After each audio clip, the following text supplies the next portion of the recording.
నమస్కారం అండి. Welcome to Rani real estate. మీకోసం ఒక రీసేల్ హౌస్ తీసుకొచ్చానండి. ఇది వచ్చేసి మనకి పెర్జాద్గూడలో ఉందండి. మనకి పెర్జాద్గూడలో ఉంది. పెర్జాద్గూడ ఉప్పల్ మెయిన్ రోడ్ నుంచి ఉప్పల్ టు పెర్జాద్గూడకి వెళ్ళే రోడ్కి, ఆ రోడ్కి వచ్చేసి ఇక్కడ నుంచి, ఆ రోడ్ నుంచి ఇక్కడికి వచ్చేసి ఒక 2-3 కిలోమీటర్ రేడియస్లో ఉంటుందండి. హౌస్ వచ్చేసి 13 years ఓల్డ్ హౌస్ అండి. నార్త్ ఫేసింగ్లో ఉన్న హౌస్, 200 square yards అండి. మనకి G+2 ప్లస్ పెంట్ హౌస్ అండి. మనకి మంచి రెంటల్ ఇన్కమ్ ప్రాపర్టీ అంటే ఆల్రెడీ రెంట్ కూడా వస్తుందండి. ఇది 13 years ఓల్డ్ హౌస్ అండి. మనకి రీసేల్ ప్రాపర్టీ. లోపల వచ్చేసి మనకి గ్రౌండ్ ఫ్లోర్లో ఒక 3 1 BHK ఉన్నాయి. ఫస్ట్ ఫ్లోర్లో ఒక 3 1 BHK ఉన్నాయి. సెకండ్ ఫ్లోర్లో ఒక 2 BHK ఉందండి. మనకి సెకండ్ ఫ్లోర్లో ఒక 2 BHK, ఒక 1 BHK ఇచ్చారు. పెయింట్ హౌస్లో వచ్చేసి ఒక 1 BHK ఇచ్చారండి.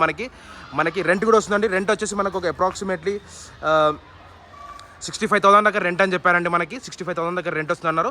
చూడండి, ఇదంతా మనకి ఇక్కడ అన్ని ఇండిపెండెంట్ హౌస్ ఉందండి. లొకేషన్ కూడా చాలా బాగుంటుంది. మంచి ప్రైమ్ లొకేషన్లో ఉందండి. మనకి రీసేల్ హౌస్ అండి. మనకి ఇలా దీనికి ఇంటికి వీధి పోటు అలాంటిది ఏం లేదండి. మనకి బాగుంది, చాలా మంచి లొకేషన్ అండి. 13 years ఓల్డ్ హౌస్ అండి. మనకి ప్రైస్ వచ్చేసి మనకి 1.90 CR చెప్తున్నారండి. 1 crore 90 lakhs చెప్తున్నారు. స్లైట్లీ నెగోషియబుల్ అని డిస్క్రిప్షన్లో నెంబర్ ఇస్తాను. నాకు కాల్ చేయండి. ఏదైనా డౌట్స్, దీనికి ఇంటిపైన డౌట్స్ కావాలన్నా, ఏదైనా క్లారిఫికేషన్ కావాలన్నా నాకు కాల్ చేయండి. నేను చెప్తానండి. కస్టమర్ డైరెక్ట్ తీసుకొచ్చి చూపిస్తానండి. నాకు నంబర్ కాల్ చేస్తే. Thank for watching this video. Thank you అండి.